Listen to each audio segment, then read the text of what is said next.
It was February 16, 1959. A routine flight from Tampa, Florida to New Orleans was about to take a turn that no one on board or on the ground could have anticipated. National Airlines Flight 967, a Douglas DC-10, lifted off carrying 42 passengers and 5 crew members. Everything appeared normal at first.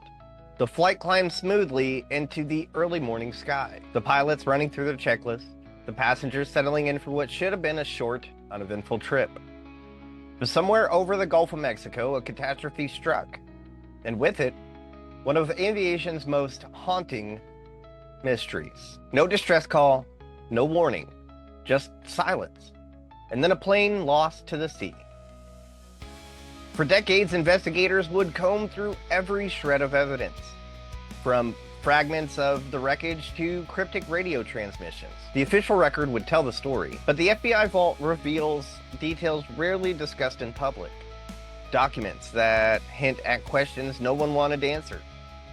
This is the story of Flight 967.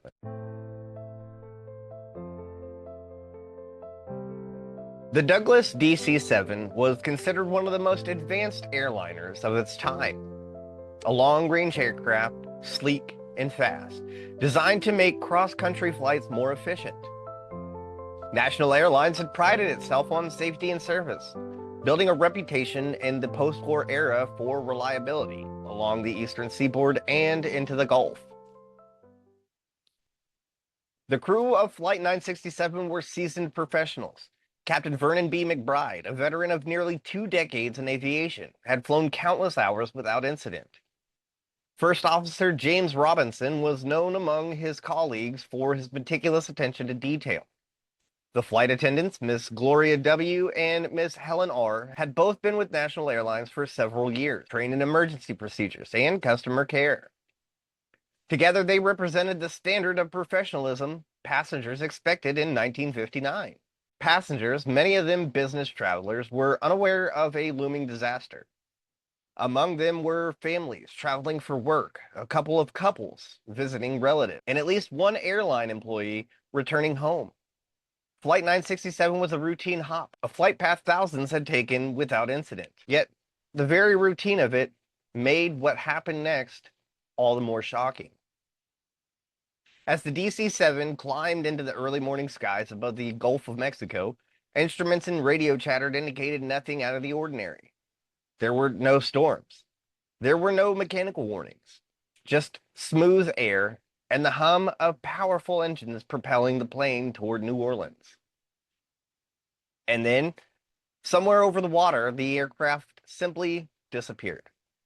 No mayday, no debris sighted immediately, just a sudden, inexplicable vanishing.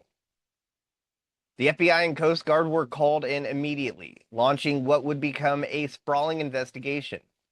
Reports and internal communications, many now part of the vault, show how federal authorities scrambled to find answers, but also how quickly the case became mired in uncertainty. What caused Flight 967 to vanish? Was it mechanical failure, human error, sabotage, or something else entirely? The documents in the vault suggest a number of possibilities, some more troubling than others. Within hours of Flight 967's disappearance, National Airlines reported the aircraft missing to the Civil Aeronautics Board and local authorities. The National Guard and the Navy immediately mobilized search and rescue efforts in the Gulf of Mexico. Aircraft and ships combed through thousands of square miles, but initial researches turned up almost nothing. No floating debris, no bodies, no oil slicks, nothing that could indicate what happened. The FBI quickly became involved due to the mysterious nature of the disappearance. Internal communications, now part of the vault, reveal a sense of urgency, frustration, and bewilderment. Agents questioned airline personnel, reviewed maintenance records, and scrutinized the backgrounds of both crew and passengers. Flight manifests were cross-checked, and every potential lead was examined. One particularly chilling line from a vault memo reads, "No distress call had been received. All radio communications prior to loss of contact indicate normal operations. Possibility of foul play cannot be excluded. Investigators considered a range of scenarios. Mechanical failure was a primary concern. The DC-7, though advanced, had known issues with fuel management systems and engine reliability under certain conditions.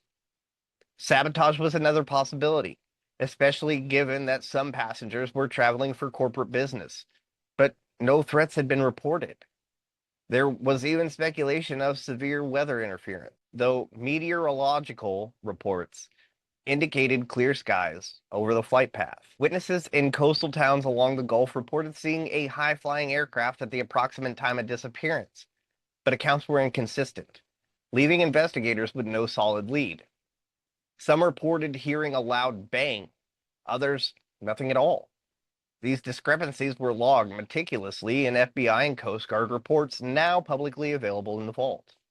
Internal memos show the investigation expanded rapidly. Agents interviewed families, questioned airline staff, and coordinated with multiple federal agencies. Each day that passed without finding wreckage intensified the pressure. A sense of unease pervaded the reports. Flight 967 wasn't just missing.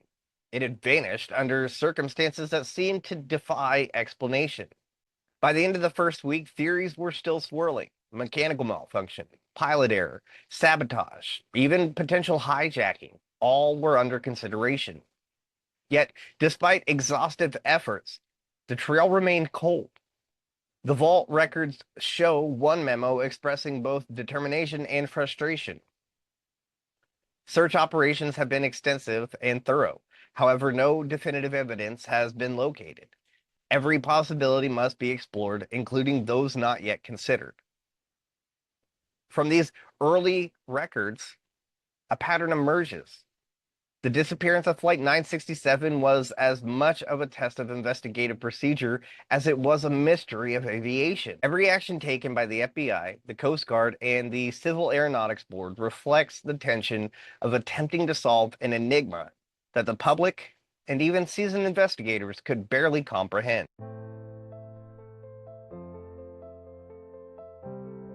As search efforts stretched into the second week, investigators hoped for a breakthrough. Yet every lead seemed to collapse under scrutiny. Coast Guard patrols found occasional debris, mostly driftwood or flotsam, misidentified as aircraft parts, but nothing conclusively linked to Flight 967. Internal vault memos reveal the meticulous nature of the FBI's work.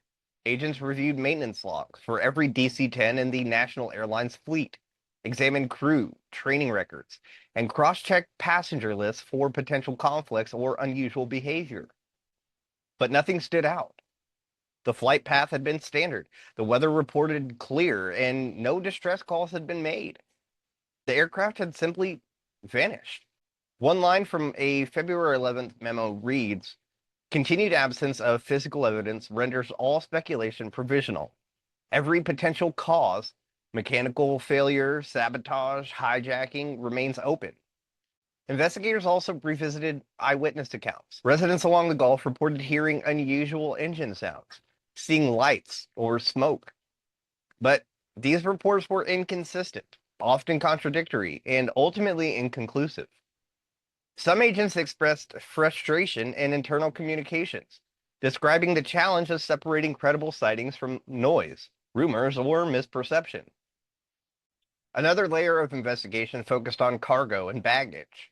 Flight 967 had carried standard freight, mostly unremarkable commercial goods, yet each crate, package, and passenger item was logged, tracked, and inspected to ensure nothing had been overlooked. Vault documents suggest a level of painstaking attention that, in hindsight, would become a hallmark of the FBI's approach to unexplained aviation incidents. The DC-7 itself had a reputation for reliability, yet previous flights had experienced rare fuel system malfunctions. Agents speculated whether an undetected issue could have compounded with navigational error or pilot misjudgment. Still, no definitive evidence ever surfaced. Months passed. Each new tip, lead, or theory required documentation, investigation, and verification. Memos note repeated frustrations, particularly with conflicting information from local witnesses, unconfirmed sightings, and missing or incomplete records. Ultimately, Flight 967 became what one memo described as a case defined by absence. The aircraft and its occupants are unaccounted for. While all investigative procedures have been observed, the matter remains unresolved. Vault records show that the FBI never closed the file officially.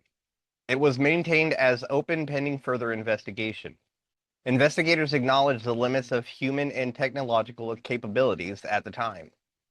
Despite exhaustive searches, interviews, and cross-agency coordination, Flight 967's final location and circumstances remain unknown. The disappearance of National Airlines Flight 967 is now remembered less for conspiracy or scandal and more as a testament to the persistence, frustration, and dedication of those attempting to uncover the truth. It stands as a stark reminder of the challenges in aviation safety, federal coordination, and the unyielding mystery of an aircraft lost without a trace.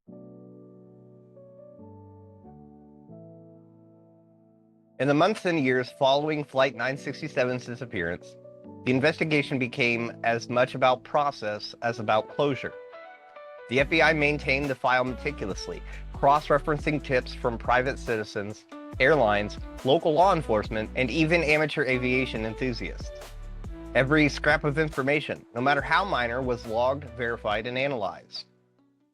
Internal reports highlight the frustration felt by agents tasked with a case that had no clear resolution. One memo reads, "The absence of tangible evidence creates a vacuum where speculation thrives. We remain committed to factual investigation, but the inability to locate the aircraft hinders definitive conclusions." The public, meanwhile, was left with unanswered questions. Families of the passenger and crew endured years of uncertainty, their grief compounded by the lack of tangible answers. Media coverage fluctuated, with initial headlines fading into obscurity as attention shifted to other events, leaving Flight 967 largely forgotten in public memory. Despite the absence of closure, the investigation influenced procedural changes in aviation safety and federal coordination. The meticulous documentation, communication, protocols, and cross-agency cooperation in Flight 967's case informed how subsequent missing aircraft investigations would be handled. The case highlighted the necessity of thorough record keeping, rapid response to reports, and the importance of maintaining open files, even when immediate answers are impossible. Theories about the flight disappearance have persisted over the decades, ranging from mechanical failures to sabotage, navigational errors, or even extreme weather phenomena. While none of these theories can be confirmed, the FBI's internal memos reveal that every possibility was seriously considered and systematically investigated. Flight 967's legacy, therefore, is dual. It is both a reminder of the mysteries that persist in aviation history and a testament to the dedication of federal investigators.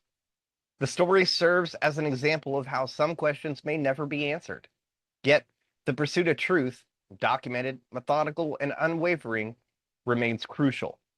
In the end, the DC-7, its crew, and passengers may never be found. But the careful investigation into Flight 967 lives as a part of the FBI's historical record. It stands as a silent lesson on the limitations of technology, the challenges of human oversight, and the enduring mystery of an aircraft that vanished without a trace.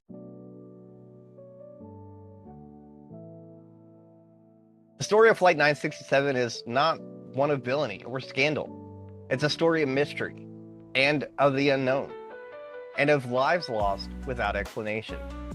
It reminds us that even in an age of advanced technology, some events remain beyond comprehension, leaving only questions and records behind. The DC-7 may never be found, but the investigation itself, its meticulous records, its unanswered questions, stands as a testament to human preservation in the face of uncertainty.